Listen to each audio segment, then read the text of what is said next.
Olá pessoal, sejam bem-vindos a mais uma aula.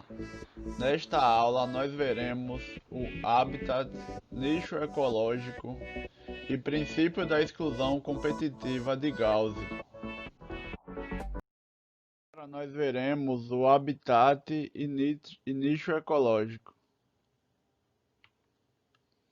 O local em que vive determinada espécie ou comunidade biológica, incluídas as condições ambientais, constitui seu habitat.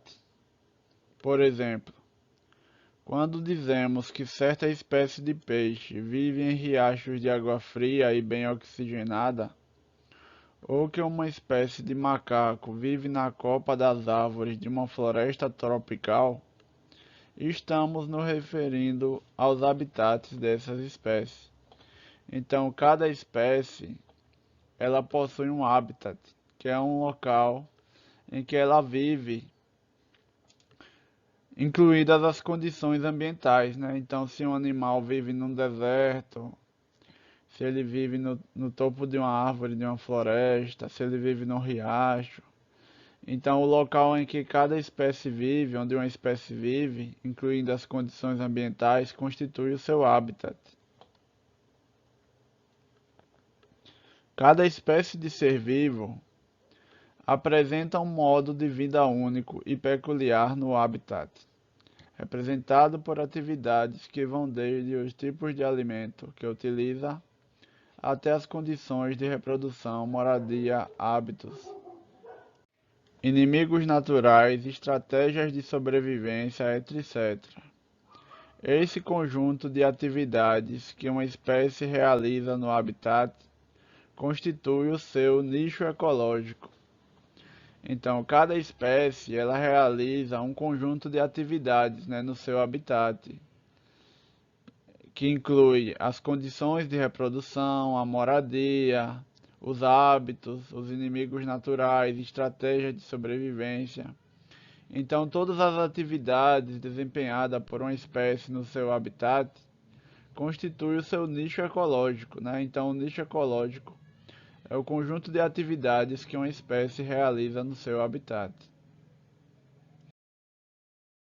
Aqui nessa figura nós vemos que o nicho ecológico designa a posição funcional de um organismo em seu ambiente, compreendendo seu habitat, suas atividades e os recursos que ele obtém, ou seja, todas as ações típicas de uma espécie no ambiente em que vive. Na fotografia, um monocarvoeiro, Brachyteles hiposxanthus, que pode chegar a 80 centímetros de comprimento, desconsiderando o tamanho da cauda. Então, no caso, o nicho ecológico, ele inclui todas as atividades que uma espécie realiza no seu habitat, né? Todas as ações típicas de uma espécie no ambiente onde ela vive. Aí aqui nós vemos nesse exemplo que inclui os predadores, os parasitas dessa espécie, como ela obtém alimento e água, como ela se relaciona em relação à temperatura e à umidade, a estratégia dela, como o local de reprodução, como é a reprodução dessa espécie, a relação que ela tem com outras espécies. Nesse exemplo, como é um macaco, a relação que ele tem com outros macacos. Então, tudo isso está incluso no nicho ecológico de uma espécie, né? É o conjunto de todas as ações típicas de uma espécie no ambiente onde ela vive, né? Todas as atividades e ações típicas de uma espécie no ambiente onde ela vive. Agora nós veremos o princípio da exclusão competitiva de Gauss.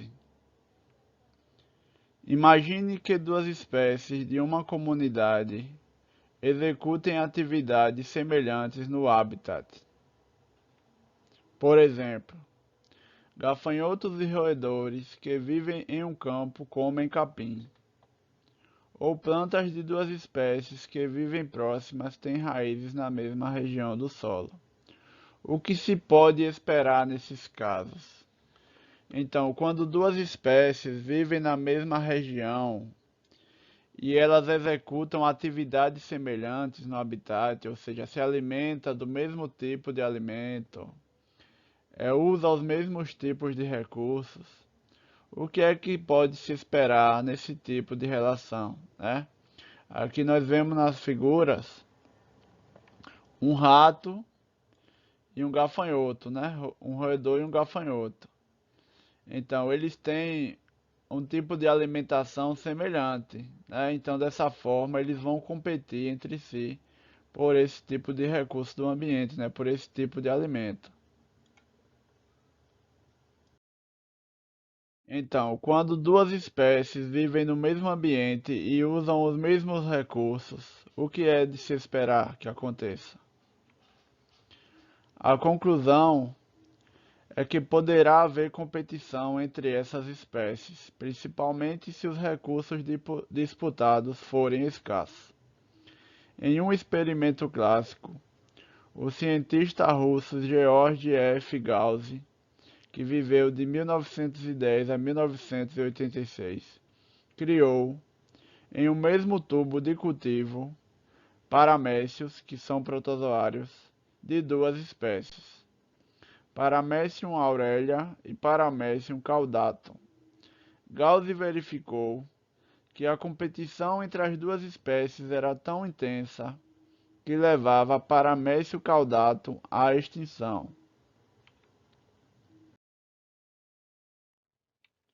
Gauss notou, entretanto, que Paramecium caudatum podia conviver perfeitamente no mesmo tubo de cultivo com outra espécie de paramécio, o Paramecium bursária. Ele concluiu que os nichos ecológicos desses paramécios eram distintos o suficiente para evitar uma competição mais intensa, que poderia levar à extinção de uma ou outra espécie. Segundo Gauss, a convivência é possível porque as duas espécies exploram diferentes nichos ecológicos. Embora se encontrem no mesmo tubo de cultivo, Paramecium caudatum vive livre no meio líquido, enquanto Paramecium bursária vive aderido às paredes do tubo. Então, Gauss concluiu que se duas espécies têm o mesmo nicho ecológico, a competição entre elas seria tão grande que poderia levar uma das espécies à extinção. Porém, para as espécies conseguir conviver no mesmo ambiente, isso só é possível se o nicho ecológico delas for diferente o suficiente para permitir que as espécies possam conviver no mesmo ambiente, né? Então, se o nicho ecológico não é totalmente idêntico, se ele é diferente, se as duas espécies não usam os mesmos recursos, é possível elas conviverem no mesmo ambiente. Agora, se o nicho ecológico for idêntico, segundo Gauss, a competição será tão grande que levará uma das espécies à extinção, né? Poderá levar uma das espécies à extinção. Aqui nessa figura, nós vemos os gráficos de crescimento das espécies Paramecium caudatum e Paramecium aurelia.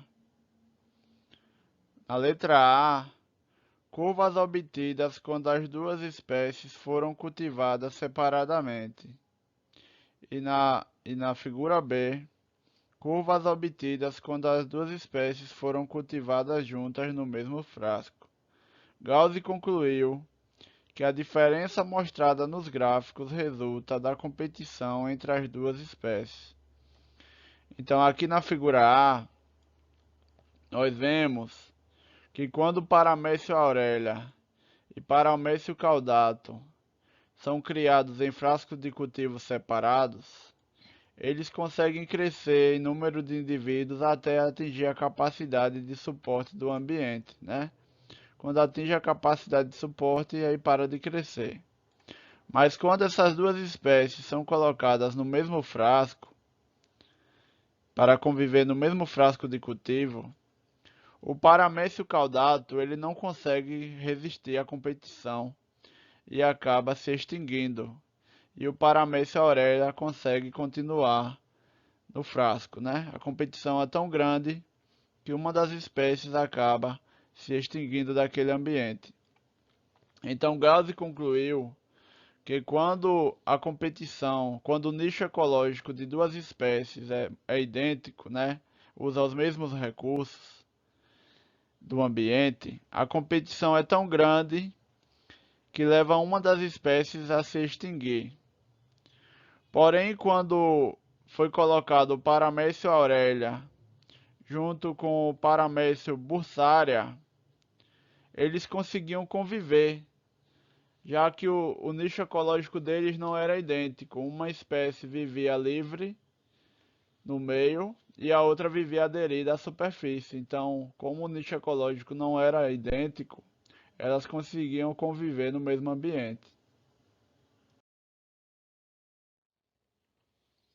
Se duas espécies têm nichos ecológicos muito semelhantes, pensou Gauss, elas não conseguirão conviver em um mesmo habitat por causa da severa competição que se estabelecerá entre elas.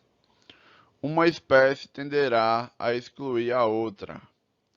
Essa premissa ficou conhecida como princípio da exclusão competitiva ou princípio de Gauss. Então, segundo esse princípio da exclusão competitiva ou princípio de Gauss, se duas espécies têm nicho ecológico muito semelhante, elas não conseguirão viver no mesmo habitat, né?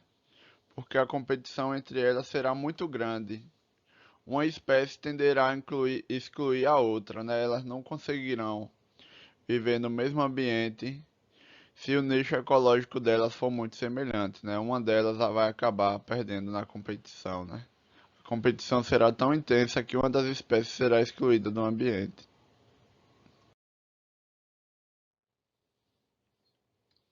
Diversos estudos dão suporte às conclusões de Gauss.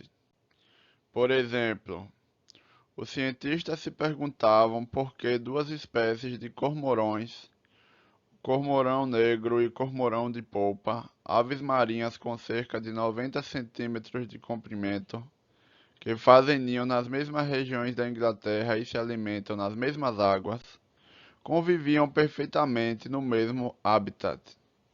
Estudos mostraram que o cormorão negro, Palacrocorax carbo, mergulha mais profundamente no mar, alimentando-se de peixes e camarões, enquanto o cormorão de polpa, Palacrocorax aristotelis, pesca em águas mais superficiais, alimentando-se de pequenos organismos do plâncton.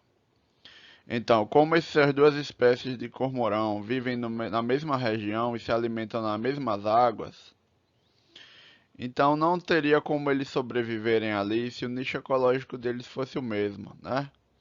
Não teria como essas duas espécies conseguirem conviver no mesmo ambiente com o mesmo nicho ecológico.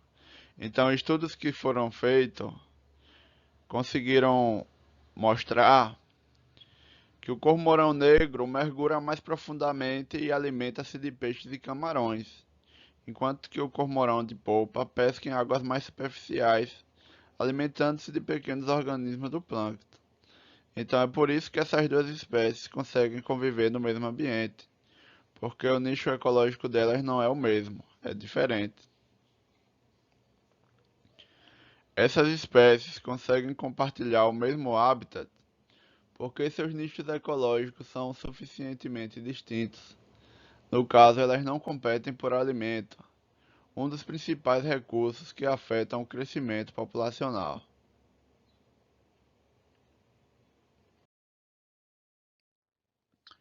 Aqui nessa figura, nós temos uma representação do cormorão negro e o cormorão de polpa.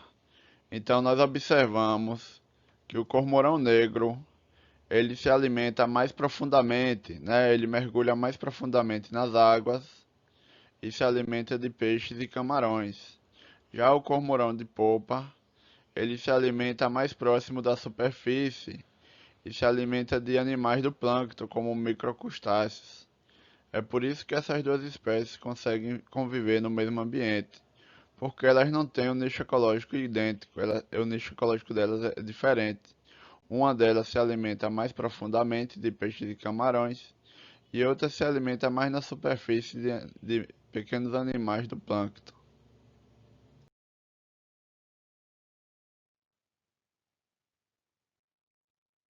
Então, pessoal, estamos chegando ao fim de mais uma aula. Muito obrigado a todos. Não esqueçam de se inscrever no canal, deixe um like e um comentário.